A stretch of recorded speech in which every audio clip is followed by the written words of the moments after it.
And welcome to another edition of The Natural Nurse and Dr. Z. This is Dr. Z, and glad to have you on and listening to this great information about health, wellness, and alternative medicine today. And you can always get more information at our uh, website, that's naturalnurse.com. And also, there's drznaturally.com. And so someone's doing the dishes there. Hey, and we have Mark Blumenthal on our program today, and he's the founder and executive director of the American Botanical Council, a leading independent research and educational nonprofit organization dedicated to disseminating accurate, reliable, and responsible information on herbs and medicinal plants. Blumenthal is editor and publisher of HerbalGram, an internationally peer-reviewed quarterly journal. For 6 years, he served as an adjunct associate professor of medicinal chemistry at the University of Texas, Austin College of Pharmacy, teaching the course in herbs and phytomedicines. Oh, that's interesting. He's also the founder and director of ABC, AHP, NCNPR, which we'll talk about a bit, Botanical Adulterants Prevention Program, which is a nonprofit international consortium committed to researching and exposing adulteration and fraud in botanical ingredients sold on the global market, appearing on more than 400 radio and television shows and writing more than 500 articles, reviews, book chapters for many publications. He was awarded the National Health Magazine's Hall of Fame for opening America's eyes to the healing power of been doing this for over 46 years. We're really excited to have the herb cowboy, Mark Blumenthal. Is it really? Good morning. It is I. Good morning. And yes, I do dishes too. Good morning. Good morning, Dr. Z. It's been a long time. Yeah. I think I saw you a couple of years ago at one of the conferences, ARM conferences, but in the I flesh. think it's been a couple of years since I've been to a conference. Yeah, exactly. Well, I remember when I was a student at Bastyr College, University, Natural Health Sciences in the mid 80s, getting this amazing magazine for the first time in the library, HerbalGram. And I just, back then, of course, the printing wasn't as glossy as it is now in 2021 and things like that. But boy, the quality of information of herbal medicine was great, and I just ate it up. How did you get started in the magazine field, in write as a writer, and certainly in herbal medicine to begin with? Well, I get that question a lot. So let's start with how did I get involved with herbs? Because it wasn't certainly that my college guidance counselor said, "Hey, you want to be an herbalist?" Back in 1968, when I graduated from the University of Texas here in Austin, where I'm calling you from, I was graduating in political science and philosophy was my major, and I thought I was going to go to grad school or law school. But at that time, they pulled back the graduate deferments for the draft because they realized that a lot of guys my age were filling up the graduate schools to avoid the draft because of the deferment. And back then, I was an anti-war oriented person at the time, a college student, and it was a Vietnam War, as you remember, an unpopular war.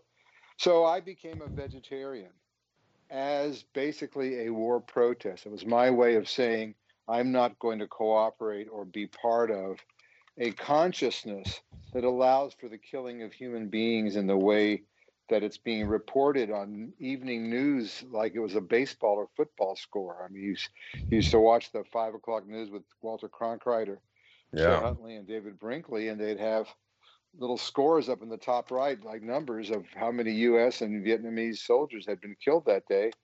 If you were to believe it, it was possibly fictitious information, fake news. But the fact was, it was like being reported is almost like the COVID death scores today. I mean, it's terrible, but people get inured to it. They get sensitized to it. And I decided I didn't want to be.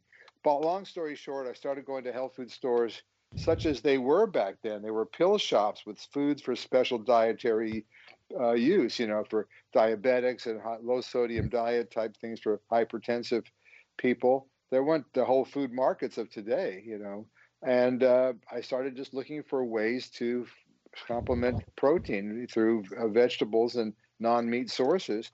And I saw some information on herbal medicine, which was at that time all folkloric information. There was no scientific reporting and very little science in the late 60s on herbal medicine as far as the research. And I started getting involved with herbs as a hobby because it was so interesting.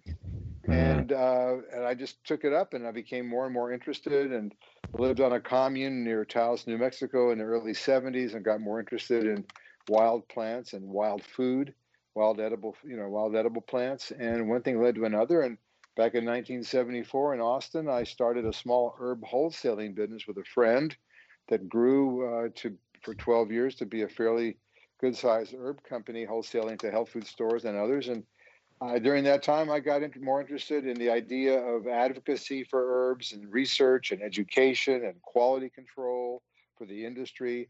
And so I moved in the direction of starting a newsletter, which was the first HerbalGrams, or like Telegram, HerbalGram, get it? Yeah, exactly. And this was before we had fax machines, before we had internet, and before we had email.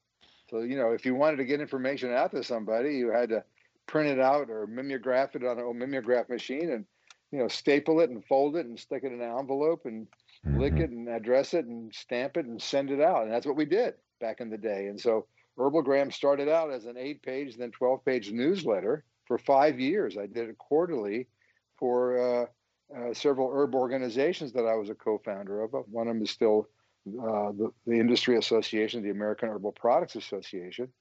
And after 5 years, I decided that I wanted to take that newsletter that I was doing as a hobby and as a weekend side business and turn it into kind of like the Scientific American of Herbs was my vision, Gene. It was, with color and just take it to another level. And so I started the American Botanical Council as a nonprofit platform vehicle to take herbs, the HerbalGram newsletter to a magazine. And in the process of doing that, we started all kinds of other nonprofit educational and research projects, taking pharmacists and doctors down to the Amazon for continuing education credit so they could see the plants that people use as medicines and as foods, with the late, great Dr. James Duke as our primary leader in the Amazon with the plants, and starting all kinds of other projects and educational programs that many of which we still have going on today.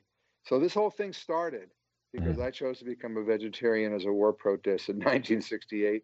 But along the way, I've learned a lot, and probably the most important thing for me has been the people whom I've met along the way, who have been upstream swimmers who go against the grain in many ways and choose to be pioneers in an area of health that is not mainstream, but has been part of our cultural heritage for hundreds and thousands of years.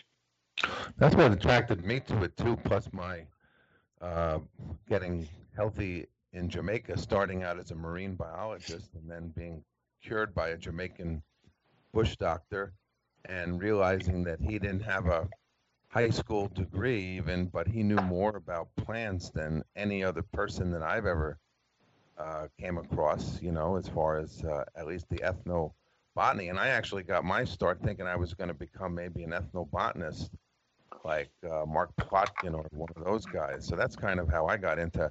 And then I found out that, I wanted to go to medical school, and I found out that there was a type of medicine called naturopathic medicine that was using plants. It was probably the only discipline out there that was actually using plants clinically. There was a lot of researchers researching about plants, but not actually working with patients. And that's kind of how I got interested. And I remember in the beginning, people saying, oh, there's not a lot of research on herbs and herbal ingredients and dietary supplements. Why are you doing that? What's your response to that? Because I find it pretty ludicrous, especially now that you can just hit PubMed and find a gazillion articles on plant-based medicine. Yes, that is true. The research has been growing at a geometric rate almost in the last 30 to 40 years. I remember in one of my slideshows that I often give, I have a paper that was published about 12 or 15 years ago, showing the rate of increase in publications on herbs, their chemistry, their biology, etc., over a 10-year period, 20 and 30-year period. And the delta, the rate of growth, is like close to 700% increase in 30 years of these articles, English language articles in various journals around the world.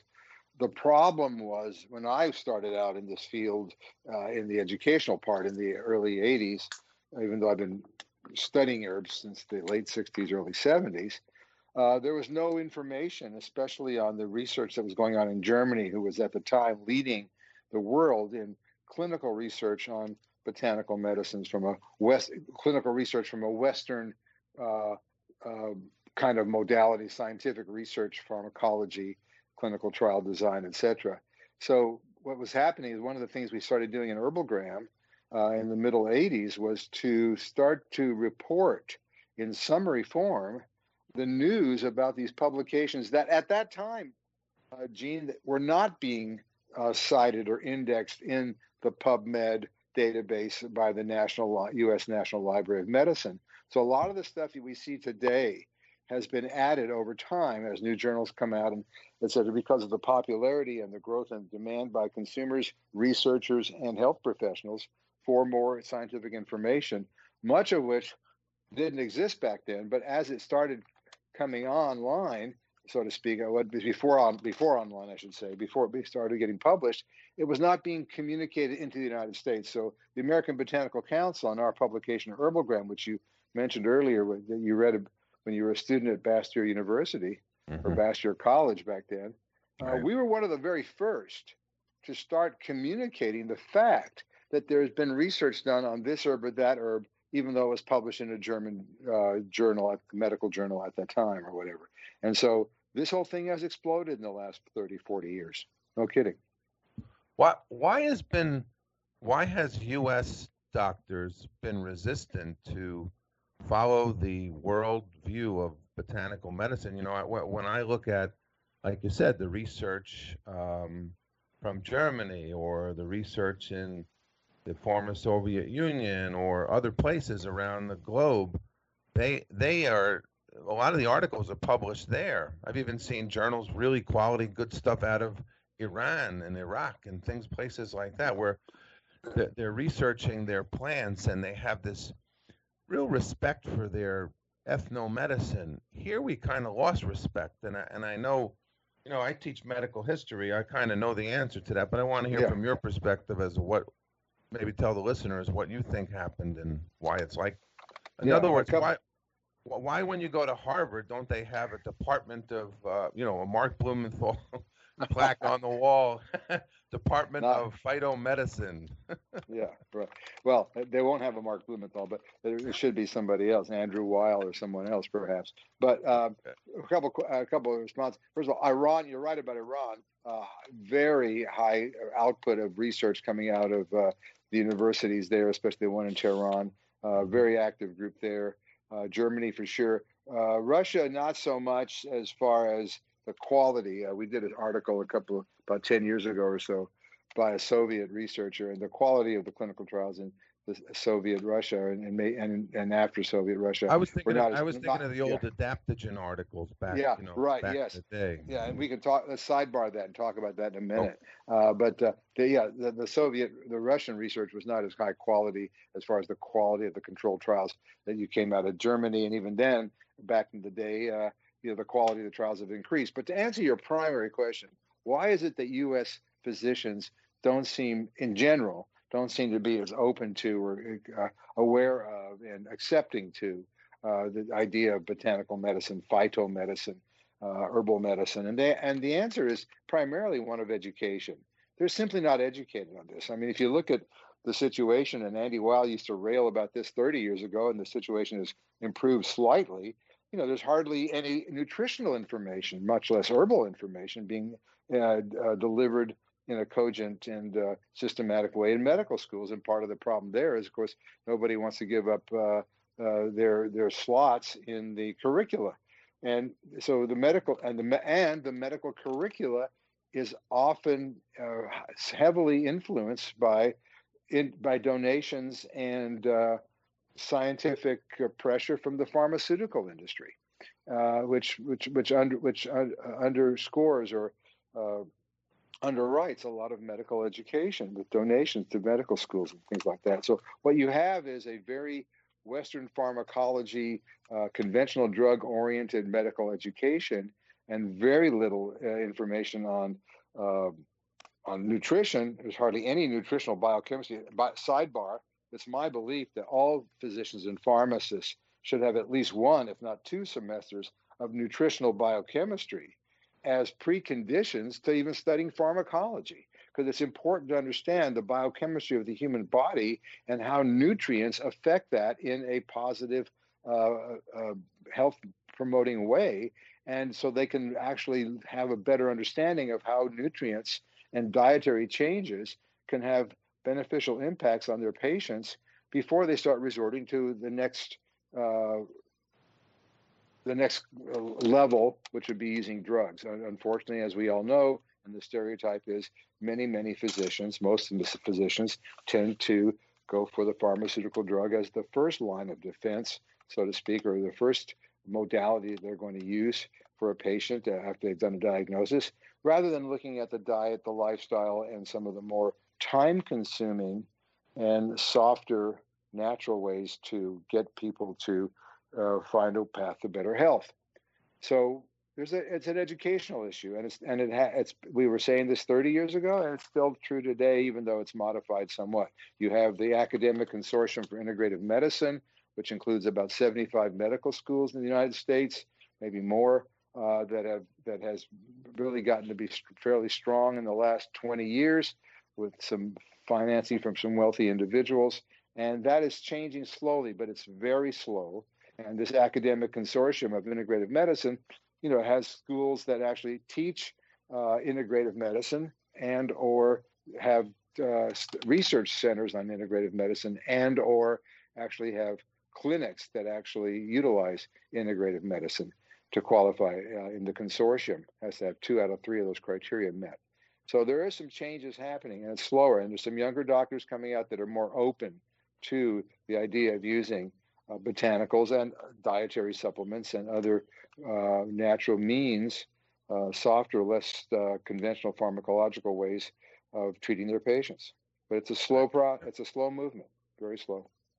Yeah, these tend to be slow, and I guess that begs the question then, as herbal medicine becomes more popular, kind of like the way it was back in the eclectic period, can we get quality herbal medicines in the hands of consumers, and that are worth using, that have reproducible results and things like that, or is there a big problem with that? And then the other thing is, as herbs become more popular, can we sustainably grow them to meet humanity's demands? So these are really interesting social questions that I talk about a lot in my course, and I know you started a whole part of ABC called the BAPP.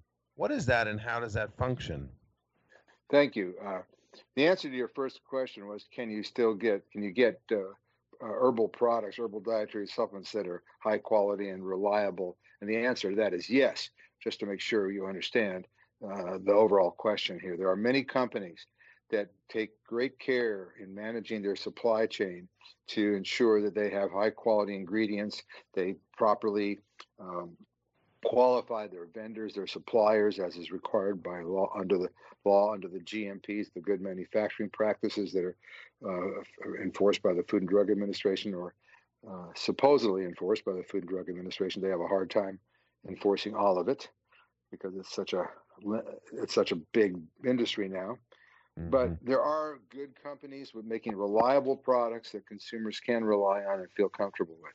The challenge or the problem is that with the growth of the market, there is also the advent of adulteration and counterfeiting and fraudulent ingredients that are being sold in the marketplace. And unless a company has a very robust in-house or contract third-party laboratory that does the proper analysis on these ingredients as required by the GMP rule, as required by law. You must test for identity and purity of all your ingredients to make a dietary supplement. The first job in quality control is identity. You have to make sure it is what it says it is.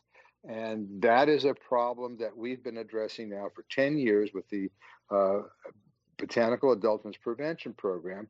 And what led me to this is because I was involved in the industry since the early 70s.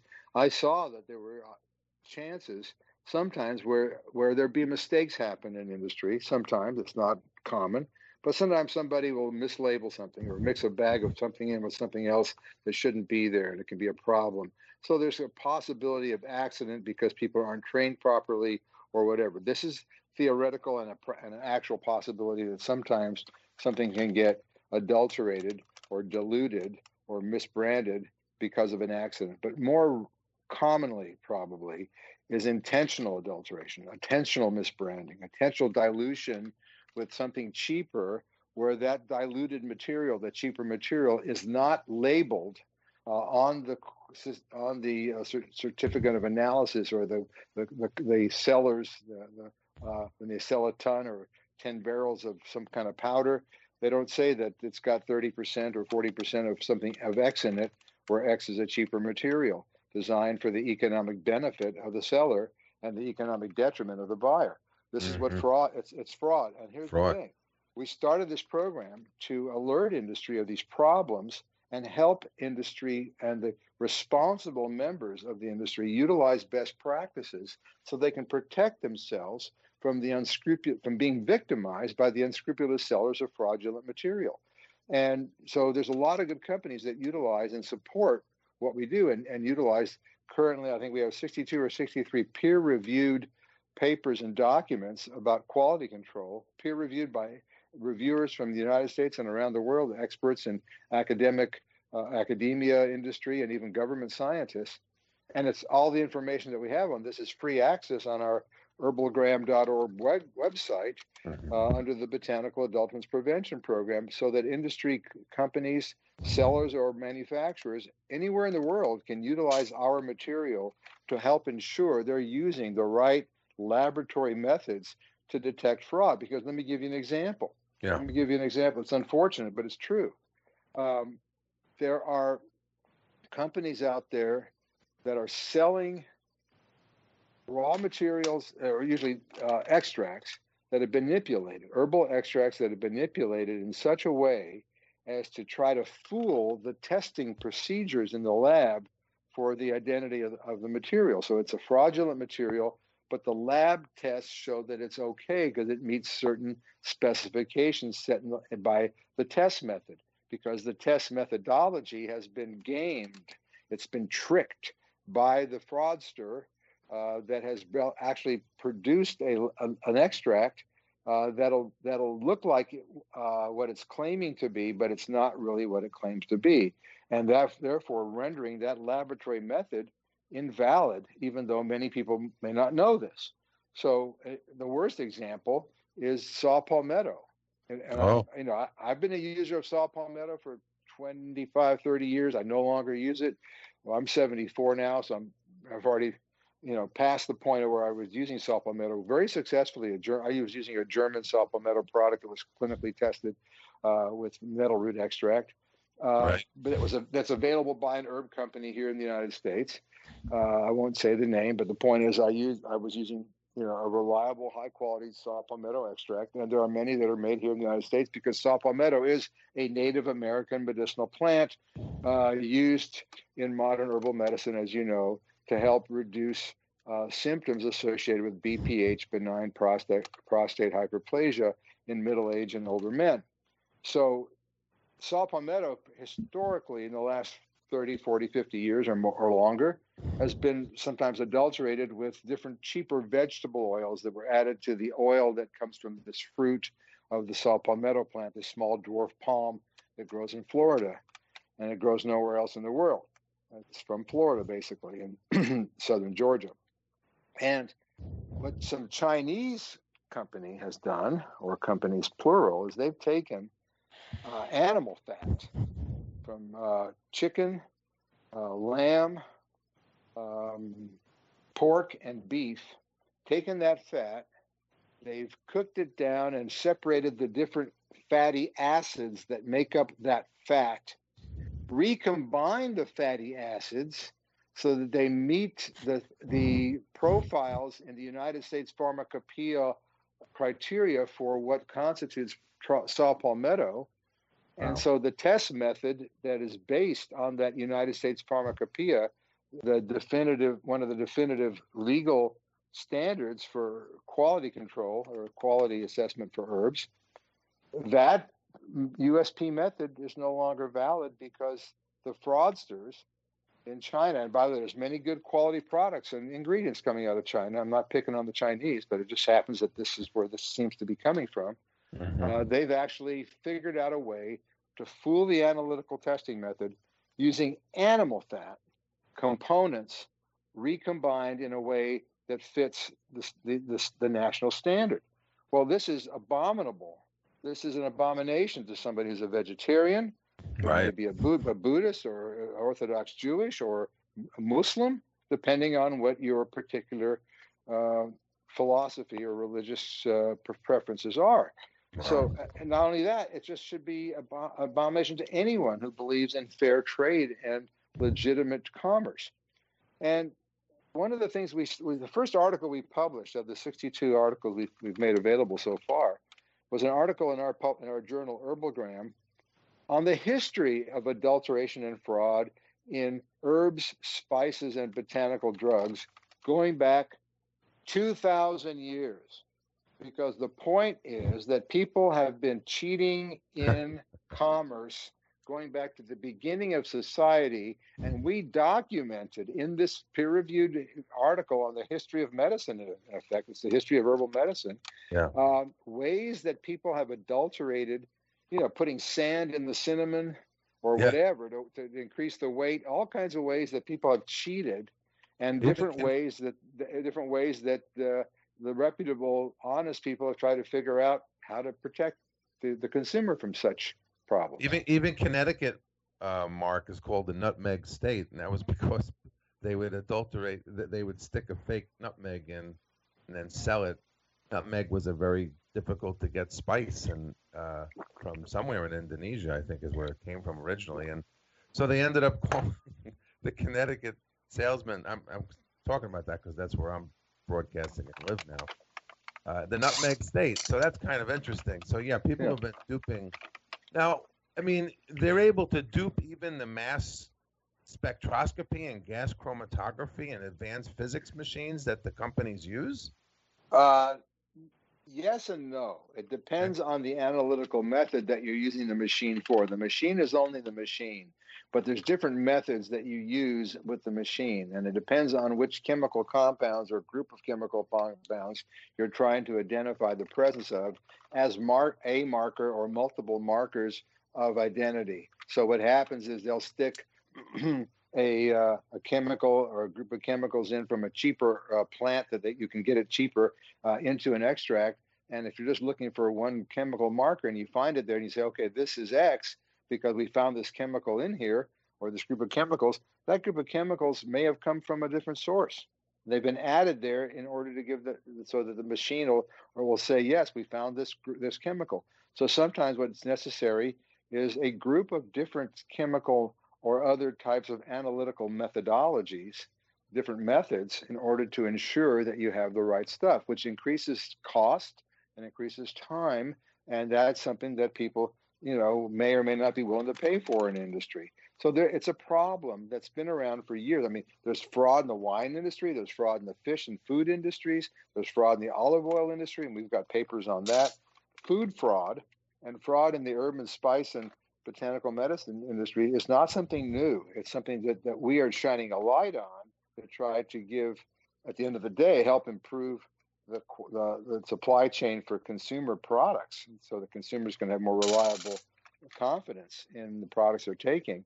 And let me just say, like I said, there's a lot of good companies, and they support us. Let me clarify that all the costs associated with this botanical adulterants prevention program that we're doing, we call it BAP, is funded by companies that are responsible and want to see this kind of information become available so they can utilize it to help improve their quality control and also help create a more level playing field between the good companies and some of the guys that are cheating in the market that are able to undersell them because they're selling stuff cheaper because it's not really what they claim it to be.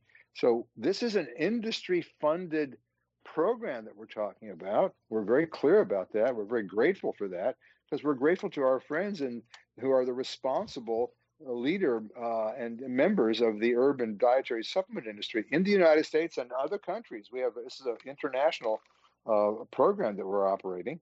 We're grateful to them because it's an industry-funded enterprise, which it should be. I mean, it's the responsible people in the industry that are trying to protect themselves from the charlatans, and this is something that's been happening throughout history. It's not really new. The only thing that's really new is the ways that they're doing it, because they're getting more and more sophisticated. The cheaters are getting more sophisticated.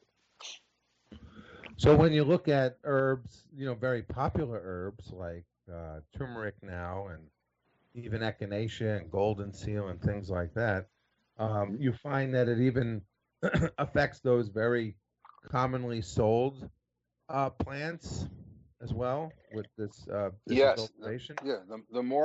The more commonly available it is, and the relatively higher price that is, although it doesn't have to be a high priced herb, the more tendency there might be for adulteration, apparently, because who's going to spend a lot of time and energy adulterating something that doesn't have any volume to it? He's sitting on a bunch of stuff that it doesn't sell, or it doesn't sell much. But I'm not sure, how.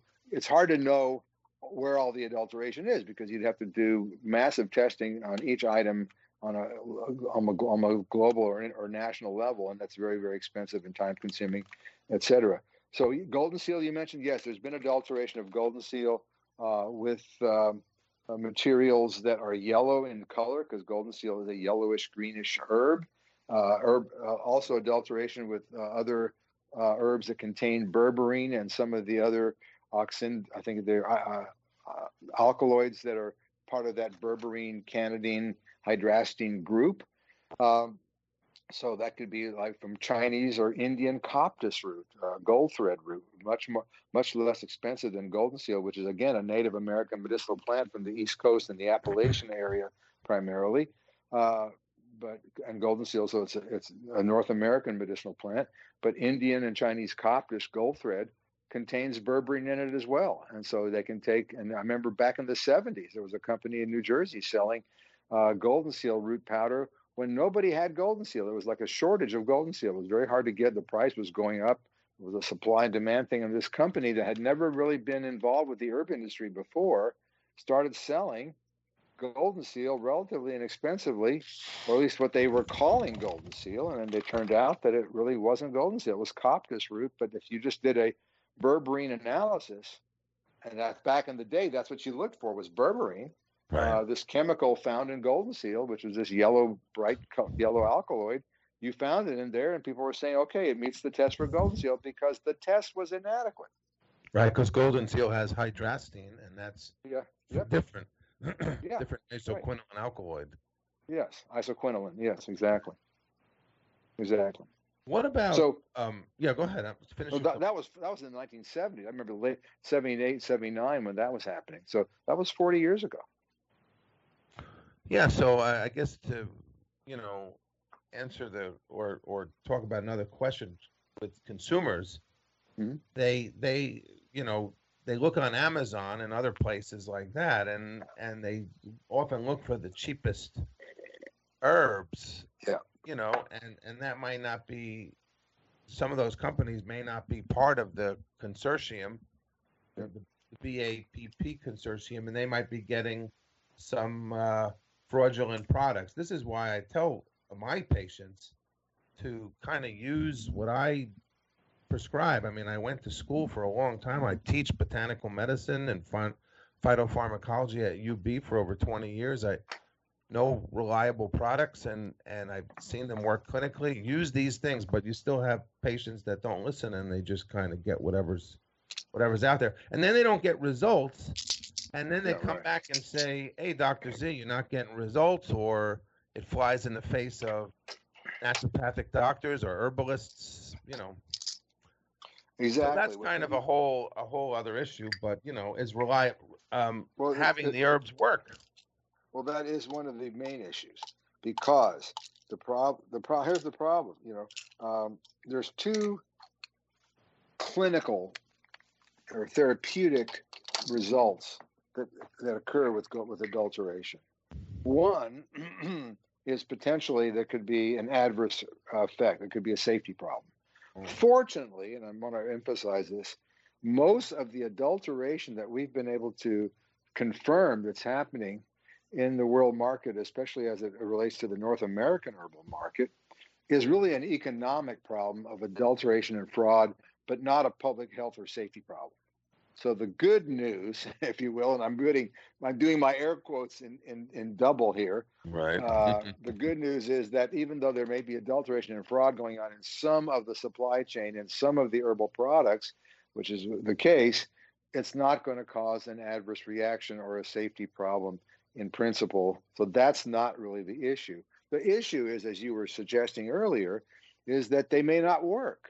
And that somebody who might be taking an herbal preparation or dietary supplement combinations for some kind of potentially serious health condition, that maybe their naturopathic doctor or their integrative medicine physician or their nutritionist or their acupuncturist, whomever, has recommended for them, maybe the material they're giving them for a potentially serious condition won't work. And that is a potential public problem or a health problem, because that person's not going to get the benefit that they would have if they'd gotten an authentic herbal material that they thought they were getting, and that their health professional thought they were giving or recommending. Right. That's a problem. I've seen adulteration with even medication coming from India and China and other places overseas like that. Mm-hmm. That's even another issue too. Is it might be spiked with some pharmaceuticals, which is a problem. That's for sure. Yeah. So there's two issues there. First of all, there is adulteration and fraud going on in the conventional drug industry. They know that there's an international Interpol program dealing with over-the-counter medicines and even prescription drugs that are fraudulent. So there's adulteration going on in the conventional medicine industry, and this is something that they're well aware of and been fighting for years. What you're talking about is the spiking of so-called herb or vitamin supplements with some kind of hidden, concealed, active pharmaceutical ingredient, API it's called in the trade, but it's really a drug. It's basically a drug. It's a drug ingredient that's being marketed masquerading as an herbal or dietary supplement. So the consumer thinks they're taking an herbal supplement or some kind of natural supplement, and the real activity that they're getting, or the activity of the material, is based on a hidden level of some kind of pharmaceutical drug from India or China that was put in this material and then falsely labeled. So when sometimes the media talks about spiked herbal supplements, or herbal supplement drugs, etc., we say no. These are not herbal supplements that they're spiked. These are basically illegal drugs masquerading as herbal supplements. Good way to reframe it, that's for sure. Exactly. These are not herbal supplements. These are not herbal natural dietary supplements. They're not vitamins. They're not natural materials. There may be some in there as kind of a cover, but the real way to look at it is they're illegal drugs being sold and masquerading as dietary supplements, which I think is, and that's the way that even the Food and Drug Administration generally refers to them, because the Food and Drug Administration and 5 industry trade associations a number of years ago came to a consensus on this, because they all realize the problem, and the industry trade associations are very, very concerned about this problem, and they are very, actively supporting FDA efforts to try to rein that kind of thing in, because it's not part of the natural products industry. It's not part of herbs and vitamins, and reputable companies don't sell that kind of stuff. Right. So we see that. So this is what happens when herbs get popular. You see what you started? No. Well, I don't. Okay, I don't know that I started it, but I'm just joking. I'm grateful for being able to get involved when I have and stay involved at this point. Now, over 46 years, as you mentioned, thank you, involved.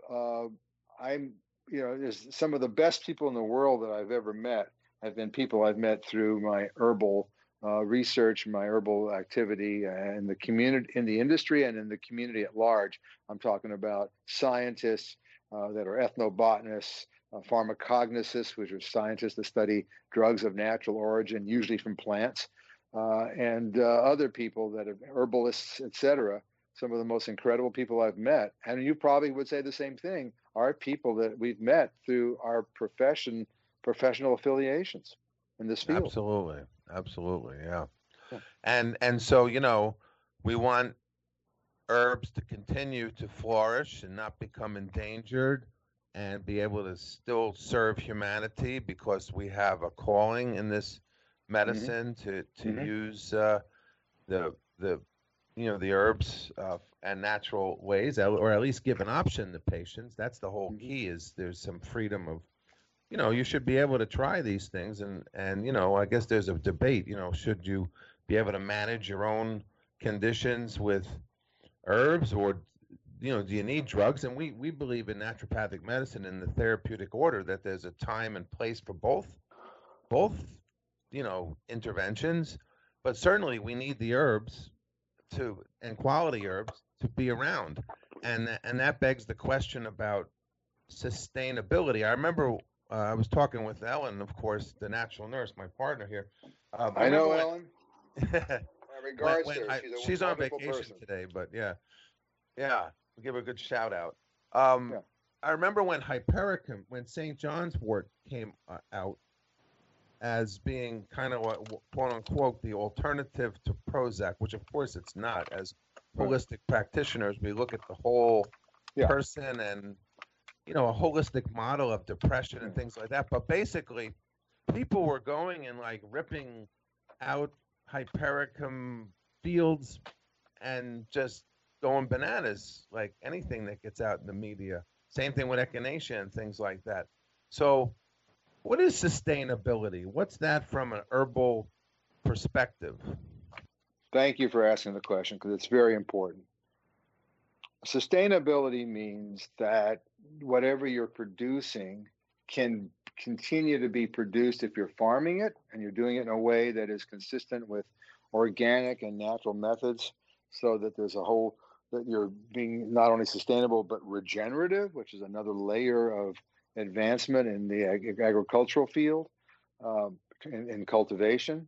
Sustainable means that when you go in and you are wildcrafting and you're picking Goldenseal or ginseng, especially root crops, where when you dig up the root of a plant, you're basically killing the plant in order to harvest the root for drying and then extracting or powdering to make whatever herbal preparation for medicinal purposes that you're going to make. You can't take the whole, when you're dealing with root crops particularly, but even non-root crops, you don't want to take the whole thing. You may want to take 20 or 30% and leave the rest for nature or for the next person, or however you want to justify it. You just can't take it all. That's greedy and that's short-sighted, because you can wipe out populations of various plants that might be sensitive, that might be at risk to potential endangerment. So you have to be very socially conscious. You have to be environmentally conscious. Sustainability also includes not just supply chain management, where you want to make sure that the plants are and the earth is protected, and the biosphere, the plant life in the area is protected. But you also want to help improve the quality of the lives of the people involved with the harvesting of the plants. Many of these people in what they call third world or developing countries, people who are out there picking plants. Maybe that's their family's been doing this for years. Maybe it's a side business that the mother and daughter are doing, or the grandmothers are doing. You want to, and then they're separating the plant parts by hand in order to get to the plant part that is the viable, economically viable material that gets collected and sold by other traders, etc. You want to make sure those people get an honest wage. You want to make sure that they have clean water and schools for their children, etc., and that their lives are improved. The people who actually are involved with getting at the front end of the supply chain, which we like to call the value network, because it's not just a linear chain, but it's a network of all kinds of things. And it's not just about supply, but it's about value, and not just the economic value, but the social value and quality for the people involved. So what we have done 2 years ago, we set up this thing called the Sustainable Herbs Program in order to teach more about sustainability to herb industry members who are interested in being more sustainable and more socially conscious and environmentally conscious in the way they handle their business, but particularly in the way that they manage their supply lines, their value networks. And we set up a separate website called the Sustainable Herbs Program, which right now consists of about 40 videos, high quality videos, interviewing people in situ and people in the industry about different aspects of what's going on. And anybody can go to our site. We have the HerbalGram.org site, which we have a new website yesterday with the HerbalGram.org, our ABC website. So that's our content, educational content, research, etc., at HerbalGram.org. But we have a separate site, which is mostly video-centric, about sustainability, called Sustainable Herbs Program. Totally, it's a wonderful site. It's beautiful photography and beautiful video work. And what we're trying to do, Gene, is try to educate and inspire members of industry to increase their sustainable practices at whatever level of they're willing to do. We published a 52-page PDF on Earth Day last year. On the 50th anniversary of Earth Day, we published, or the day before actually, we published the SHP, the Sustainable Herbs Program, Sustainable and Regenerative Practices Toolkit. And anybody in the business, and even people for managing their homes, could read this toolkit, could look at this toolkit and look at all the hundreds of references to books, white papers, organizations, websites, in a lesson-based kind of format in 14 different areas of sustainability. And that's free to anybody in the world that wants it. Because again, we're a nonprofit research and education organization at the American Botanical Council. We communicate about clinical research. We can communicate about quality control. We can communicate about sustainability and environmentalism and the future of herbal medicine. And our goal is to increase the quality of information and the quantity of information so that there are more sustainably harvested and sustainably produced herbal products that are properly labeled, properly produced, and create a world in which people can use herbal products as part of an intelligent, rational, natural-based healthcare regimen. And what about herbs that are endangered, Mark? Well, herbs that are endangered, if they're truly endangered, they should not be harvested in the wild.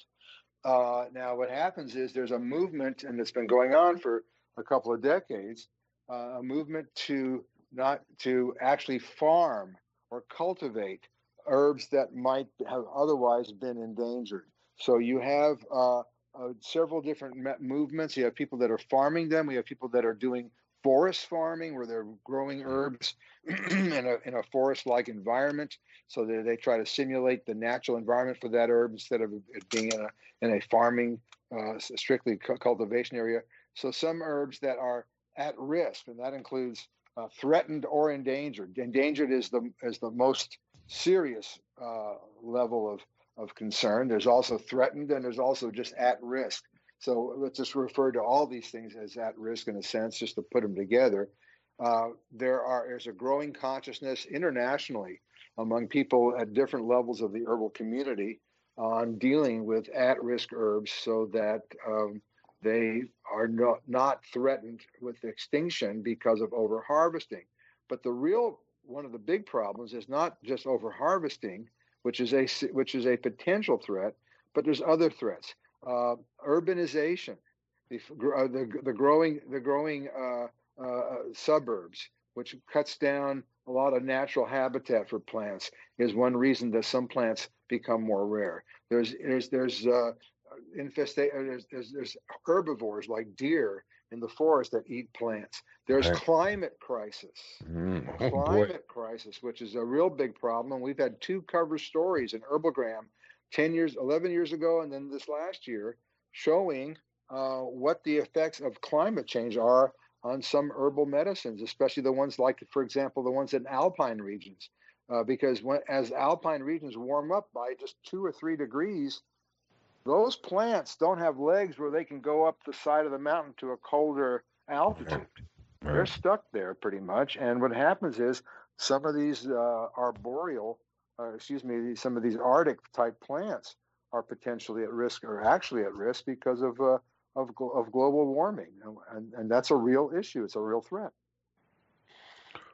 Yeah, which is the problem. What I was thinking about an herb that I used to use a lot for pain and inflammation, Boswellia, and then I found out it was kind of endangered, so I stopped using it. Actually, it's not endangered, but there are some areas where it might be threatened or at risk. And I just got through at 4:00 this morning. It's funny you said this, editing a 6,900 word article that's been submitted to HerbalGram on Boswellia, which is frankincense. Let's call it what people know it as. Right, frankincense, which is a tree in Arabia and very dry climate. I mean, it lives in very desert harsh climate. climate. Yeah. Somaliland, that area, eastern Egypt, Sudan, and they basically cut the bark of the tree, and it exudes this gum resin as a way to heal itself. It's basically produced by the plant as a form of its own immune system, and that gum resin that comes out on the bark is the source of the incense called frankincense, and a similar tree in the same family called myrrh and they have anti-inflammatory properties and all kinds of beneficial medicinal properties have been used as medicines going back thousands of years.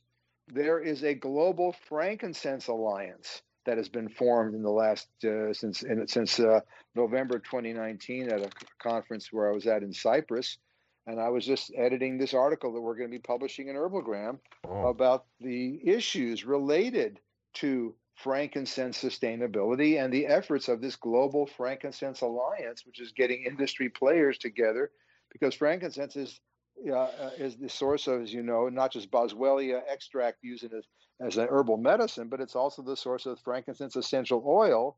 And with the advent of the explosion of the essential oil industry for consumers in the last 10 to 20 years, there's a great deal of demand for frankincense essential oil in these areas where this is the only place in the world where these grow. They're in India, different species of frankincense. So very interesting question and very topical. Yeah, and it's kind of funny. I'm surprised about the saw palmetto because it seems pretty abundant down in Florida, but I guess it's hard. If you're a manufacturer across seas, you got to buy it and then get it shipped there and then shipped back. So I could, see why people are sort of faking it. Well, let me tell you, there's even some materials that are relatively low cost that are being adulterated. I mean, grape seed extract. Right. Now, grape seed extract is a very valuable extract. It's used for various cardiovascular purposes, as you well know, probably better than I. And it's basically, what they do is they take the grape seeds from the wine industry and they make an extract out of it. So it's really a byproduct, right? Industrially speaking. They don't grow grapes for the seed extract. They just take the seed extract and they're able to make another product out of it. Okay. So it's relatively inexpensive. Grapeseed extract, at least the raw material is relatively inexpensive. But we're finding evidence that grapeseed extract has been adulterated, we believe in China, with the extract of peanut skins. that auburn colored, brownish, reddish colored skin around a peanut. When you open the peanut, right? Right. When you shell a peanut, there's that skin, which is removed to make peanut butter because it has somewhat of a bitter taste to it. So they remove it for the peanut butter industry. But those skins contain anthocyanidins.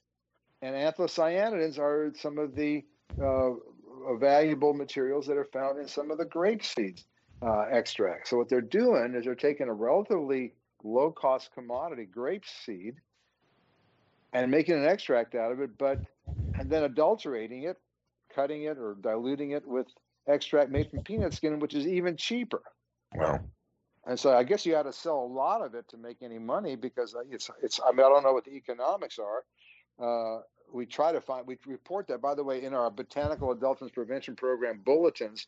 We do report on the economics. We try to show the economics of what the true material costs, the range of the cost of the true material based on market data, and the range of the cost of the adulterants, because the term that is used is economically motivated adulteration. What we're talking about is economically motivated adulteration. People doing fraud because they're getting an economic benefit by not disclosing what they're really selling. And so we try to show what the economics are, as far as what the costs are for the true material versus the estimated range of costs for the adulterated material. I don't believe anybody else publishes that kind of information.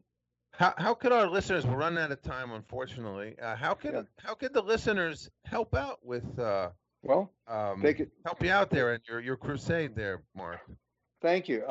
We're the American Botanical Council. We're founded in 1988. We're an independent, nonprofit research and education organization.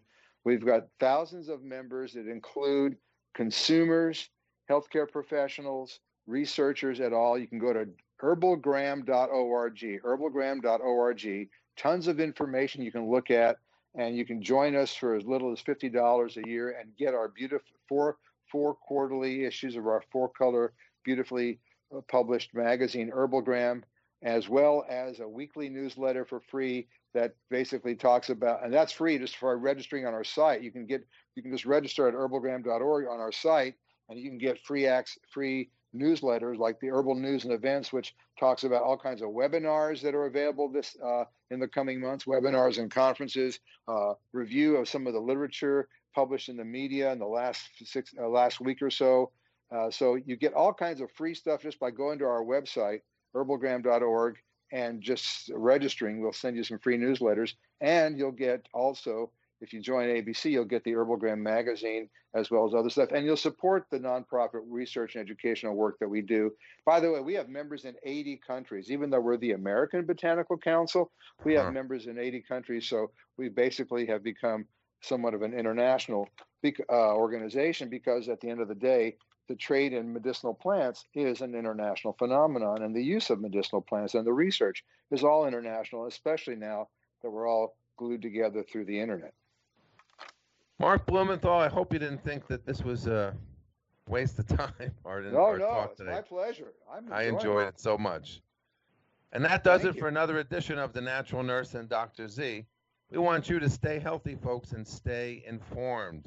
Have a great one, and see you soon. Bye-bye. Take care, Mark.